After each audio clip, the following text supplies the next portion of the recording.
I think this was a really, really good review if we had been in 2016. Indeed, the designs for this review draws really heavily on a paper by Sir Richard Barrons, which he published in 2014 internally, called Warfare in the Information Age. And some of you might well remember that paper, subsequently published in a RUSI journal in 2016, co-authored with Ewan Lawson. And the basis for that paper, which comes out heavily in this review, was around three real areas. Firstly, a big gamble on technology. Secondly, a move towards integration, both cross-military and cross-government. And then thirdly, a shift into distributed and digital connectivity. That paper was supposed to be the basis for the 2015 review, and it was rejected at that stage, but it's been resurrected for 2021. Obviously, no better ideas have come up since. But interestingly, it is a real reflection of what everyone else was writing. When I say everyone else, when you look at the big papers on national security, cyber, AI, and space that came out of China, Russia, and the United States in 2016, much of the language that we see in this paper about hard power, soft power, and the military, you'll find back in those papers some 5 years ago.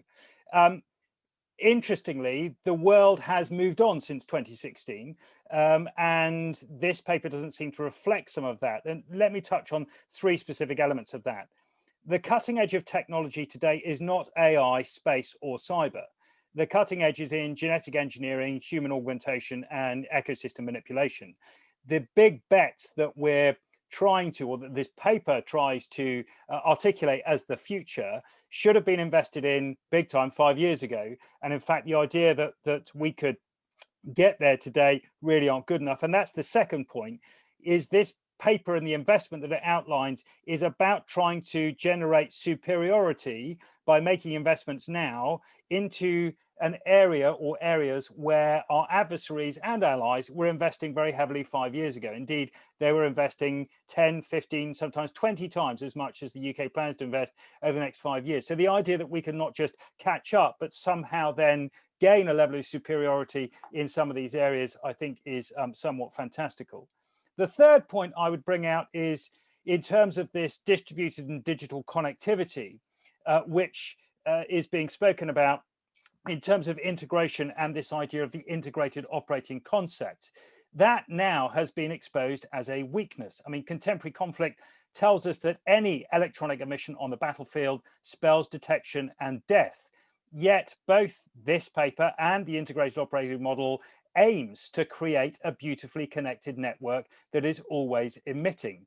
From the point of those operating on the ground, I would say that is pretty worrying. On what this is going to mean, I think Malcolm's absolutely right. We're going to see really significant cuts to the force structure.